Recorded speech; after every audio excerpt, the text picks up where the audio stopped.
নোয়াখালীর মানুষের পছন্দের একটা পিঠা চিতল পিঠা।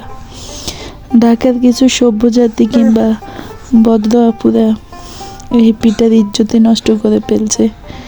তাই আজকে আমি বানিয়ে দেখিয়ে দিলাম যে আসলে চিতল পিঠা কীভাবে বানাতে হয় আর চিতল পিঠা হয় কেমন। আমাদের বদ্ধ সমাজের স্মার্ট আপুরা চিতল পিঠাকে রাস্তার পাশে বানিয়ে এমন একটা অবস্থা করেছে, এটা রুটি না চিতল পিঠা সেটা বোঝা মুশকিল। সেসব আপুদের উদ্দেশ্য আমি কাউকে মেনশন করে বলতেছি না। যারা পারেন না তারা এটা বানাতে চেষ্টা করবেন না। এটা যেমন সহজ বানানি আবার তেমনি কঠিনও।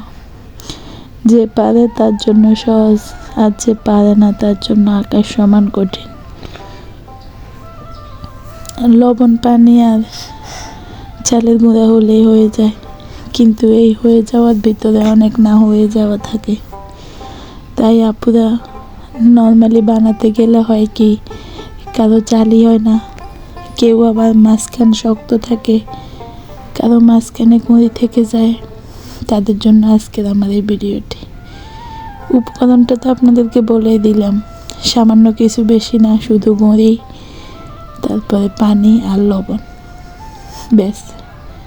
এই উপকরণটা যদি আপনি ভালোভাবে মিক্স করতে এবং গুঁড়িটাকে ভালোভাবে ম্যারিনেট করে রাখতে পারেন, তাহলে আপনার পিঠাটা এরকমই হবে। মাশাআল্লাহ, আজকে আমার পিঠাগুলো অনেক সুন্দর হয়েছে এবং পর্যাপ্ত